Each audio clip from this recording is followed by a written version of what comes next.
So இன்றைக்கி இந்த வீடியோவில் என்ன பார்க்க போகிறோம்னா, ஸோ ஒரு ட்ரான்ஸ்ஃபார்மர், ஸோ 560 kV ட்ரான்ஸ்ஃபார்மரோட எக்ஸாம்பிள் வச்சுக்கோங்க. ஸோ இப்போ ட்ரான்ஸ்ஃபார்மர் ஹெச்வியில் செக் பண்ணுறாங்க. ஸோ கரண்ட்டு பார்த்திங்கன்னா 26 amps, so voltage 11 kV. So இப்போ எவ்வளோ ட்ரான்ஸ்ஃபார்மர், ஸோ ட்ரான்ஸ்ஃபார்மர் எவ்வளோ லோடு எடுக்குதுன்னு எப்படி கேவியில் கண்டுபிடிக்கிறதுன்னு பார்க்கலாம். ஸோ அதுக்கு ஒரு ஃபார்முலா. இப்போ ட்ரான்ஸ்ஃபார்மரில் ஸோ ஹெச்வியில் கரண்ட் எவ்வளோ போயிட்டுருக்கு,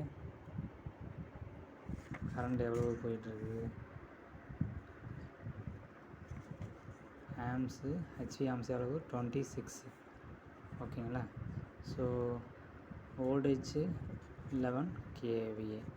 இப்போ ட்ரான்ஸ்ஃபார்மர் எவ்வளோ லோடு எடுத்துகிட்ருக்குன்னு கேவியில் கண்டுபிடிக்கிறதுக்கு ஃபார்முலா பார்த்தீங்கன்னா, power is equal to 1.732 into HV voltage into high voltage சைடில் இருக்க current,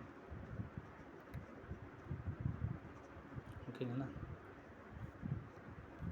so 1.732 into high voltage சைடில் இருக்க வோல்டேஜ் எவ்வளவு 11, ஸோ கரண்ட்டு 26.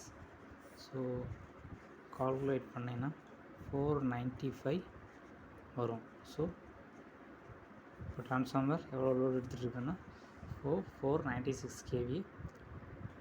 ஸோ போயிட்டுருக்கு ட்ரான்ஸ்ஃபார்மர் லோடு எடுத்துகிட்ருக்கு 495 kV லோடு போயிட்டுருக்குன்னு அர்த்தம் ட்ரான்ஸ்ஃபார்மர் சைடில். ஸோ இப்படி தான் ஸோ ட்ரான்ஸ்ஃபார்மர் ஹெச்வி செல் இருக்க கரண்ட் அண்ட் வோல்டேஜை வச்சுக்கிட்டு நம்ம கேவியை கண்டுபிடிக்கிறதுக்கு இதுதான் ஃபார்முலா. ஸோ இதெல்லாம் டவுட் இருந்தால் ஸோ நீங்கள் கமெண்ட் செக்ஷனில் கமெண்ட் பண்ணுங்கள்.